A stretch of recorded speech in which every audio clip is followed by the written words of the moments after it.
মানুষের সংখ্যা যেমন কম ছিল, তেমনি শিয়ালের সংখ্যা ছিল খুব বেশি। রাত্রি হলেই কিউ কিউ হুয়া হুয়া শব্দে কান আর খাড়া করা যেত না। ময়জদ্দি নামে আমার এক বন্ধু ছিল। আসলে ওর ভালো নাম ময়াজুদ্দিন প্রামাণিক। গ্রামের লোকেরা ময়জদ্দি বলে ডাকত।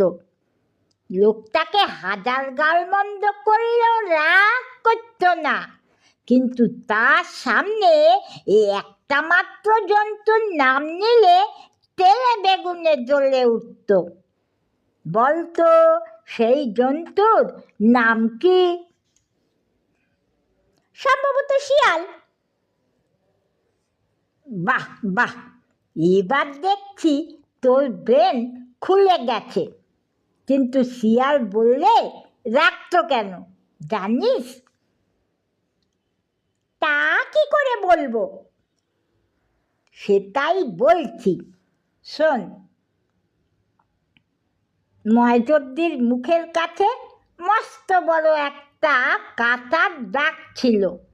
বড় হওয়ার সাথে সাথে যদিও দাগটা অনেকটা মিলে যায়, কিন্তু হঠাৎ সেই মুখের দিকে তাকালে অনেকেই আটকে উঠত।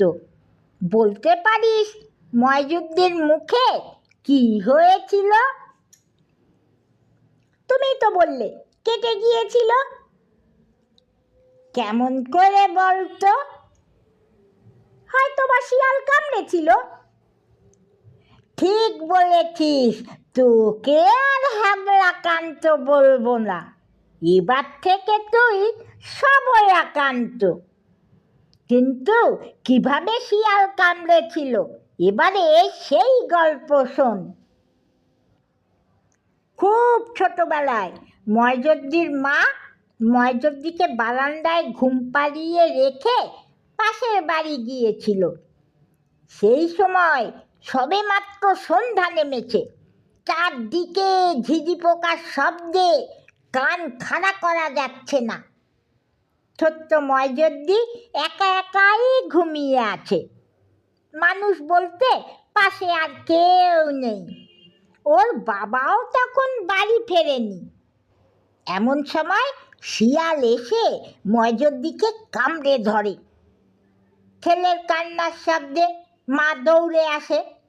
ততক্ষণে ময়জদ্দির মুখ দিয়ে রক্ত ঝরছে। শিয়ালও পালিয়ে গেছে অনেক দূর। তড়িঘড়ি ময়জদ্দিকে ডাক্তার বাড়ি